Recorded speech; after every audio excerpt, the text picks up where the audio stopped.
Hello, hello. Happy Friday. This is Bree with Beyond Fitness. I am obviously the Bree portion of Melon Bree. I hope you guys are having a great day. We have made it through another week of this quarantine. So today I just wanted to share with you some of my favorite stress busting tips. But before I launch into that, I had to show you something that's super sweet. So I just walked into my bedroom. The girls they were supposed to be doing laundry and finishing up their schoolwork for today. And so I just finished up with another session and I walk into my bedroom and this is what I see. One of the girls, do you see all that clothes right there? Hey, Mel. One of them, the curly-headed one, she folded all of our laundry. Isn't that sweet? So their responsibility is, they're 10 now, they fold their own laundry. I still wash it and dry it because our washer and dryer are huge and they're really hard to get, they literally have to almost crawl into the washer to get the clothes out. So I don't mind doing that. But they're responsible for folding and putting away their own clothes. But she actually folded mine too, and my husband's. So that was very sweet of her. This is also the same one yesterday that texted me asking me if her lime water, she literally took a lime and squeezed it into her cup of water, if that would count as her fruit for the day. I said, no, kiddo, great try. But no, that doesn't, the lime of a juice does not count as your fruit. Anyway, okay, so let's get into those stress busting tips that I have. And I'm just gonna kind of read down a list for you. So you can maybe jot some of these down and I can also put them in the comments below. I don't know what's going on with my hair today. It's just gross. So anyway, but I'm clean and showered. So there's that. All right, number one, and I think this one is super important and that a lot of people don't do, myself included, I'm guilty of this, is acknowledging the stress that you're feeling, and allowing yourself to actually feel it. Like, it's okay to be stressed out. It's okay to be upset or sad or pissed off or hurt.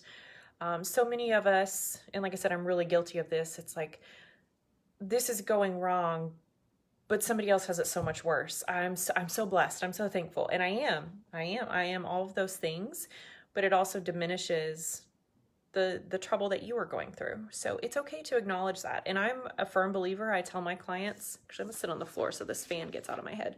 I am a firm believer of, it's okay to have a pity party. It's okay to just wallow for a little bit. And by a little bit, I mean like take the day and just do what you need to do to get through it. If that means binging, Netflix and whatever, or sleeping all day, you do what you need to do. But then the next day you vow to get up and do something different, do something productive. Another thing that's really helpful for me is journaling, or my prayer journal, or gratitude. Maybe for you that might be meditating. There's a ton of free apps out there that can help you with meditation. One of my dearest friends just said she started meditating and she's using the Headspace app. So that's a good option to try if that's something you're interested in. Deep breathing. This is something we do a lot in my health coaching practice, and I know that it's done a lot in Pilates through exercise. It really is beneficial. If you need some tips on that, I'm happy to help you. I know Mel can offer her exercise variety of the breathing, and then I can do more of the calming of the central nervous system type breathing. This also works well with kiddos when they're in the middle of a tantrum. While they may not be able to do the whole thing, it at least distracts them a little bit to get them to calm down. Some other things you can do: phone a friend, FaceTime, Marco Polo, WhatsApp, Facebook Live, Zoom, whatever. These are all free options to you. So if you're one of those people that needs face-to-face, you need that human interaction, use it. There's no excuse. You can also write a letter to someone. If you are lucky enough to have grandparents still alive, write them a letter. Or just relatives that live out of state. Have your kids write them a letter, write a card. It's so nice to get mail that's not a bill, or junk mail. Get outside. I cannot stress that enough. Get the vitamin D, get the fresh air. Even if it's overcast, you can still benefit from being outdoors. If you can be outdoors and get barefoot and really just literally stand in your grass, that's even better. Coloring. I seriously have a coloring book. It's one of those adult coloring books, and I have my own crayons.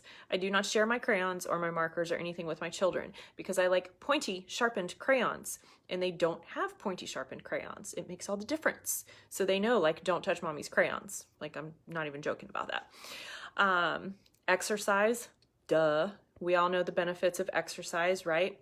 We're going to be releasing a new podcast episode in the next day or two about that as well. So make sure you are subscribed to our podcast. It's called Beyond Fit with Mel and Bree. So exercise obviously will boost your mood. Take a hot shower or a bubble bath. Read a good book. Watch your favorite movie.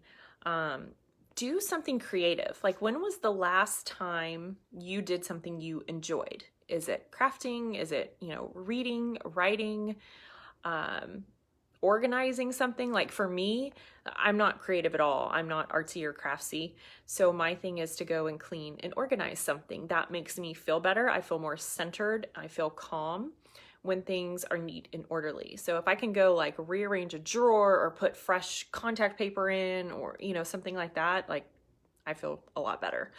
Hugs, snuggling with your kids, your spouse, your pet makes a difference.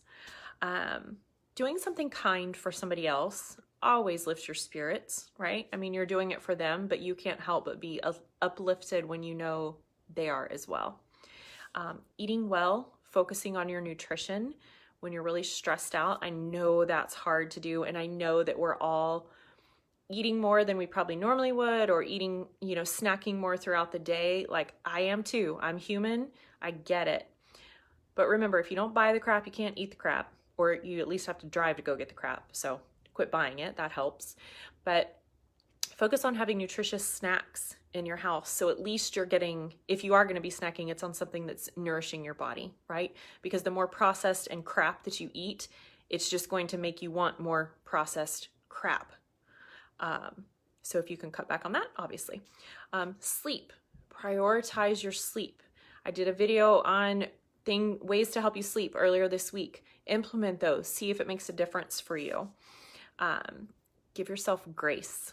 That's something that I had to learn. It took me a long time, but give yourself some grace. And it kind of ties into the acknowledging your feelings and being okay with not being perfect and happy and everything's great right now, because it's not, and that's okay. That's life.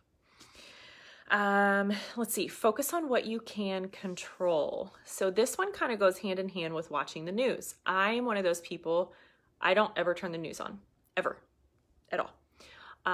And I don't think it's beneficial to watch it right now. I mean, I think you should stay informed, but maybe you have one or two trusted sources that you watch or read. You go get your information and then you shut it off. You're done. You can't control what's going on.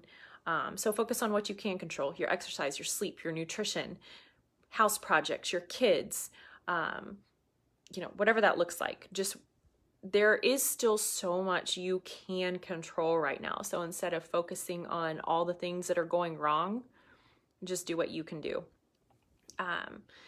Laughter is obviously a great stress reliever. So watch stupid videos, put on your favorite movie, whatever that looks like for you. Learn to say no. And this goes along with removing toxic people, relationships, products, maybe certain people that you follow on social media that aren't serving you well. I know a long time ago in the beginning of my fitness journey, I used to follow all these, fitness influencers or fitfluencers, whatever the heck they're called, fitness models, and it wasn't doing me any favors. It was making me feel like I wasn't good enough because I wasn't measuring up to what they were doing. There's somebody told me about a meme this morning of Gwyneth Paltrow saying, oh, now's a great time to learn a new language and do all those things. And the reply was like, I'm still trying to get crumbs out of my bra. So I don't think learning a new language is going to happen right now. So quit following that kind of stuff. It's not adding value to your life, right? If you've got toxic people in your life, maybe now's a good time to cut back. You can't see them anyway, so let's work on cutting them out.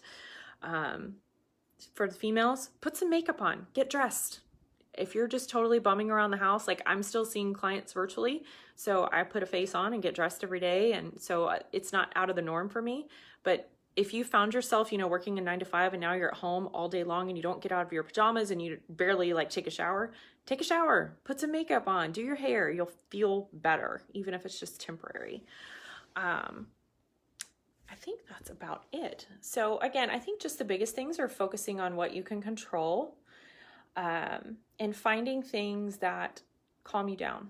Maybe this is where you pick back up a hobby that you used to have before you had kids, or maybe you find a hobby. You know, get outside, find what brings you joy. And if you guys have any questions or suggestions, or you want me to list these out, I'm happy to do that. But I hope you're having a wonderful Friday and have a lovely time this weekend, whether you are in the front yard, the backyard, the garage, or the game room.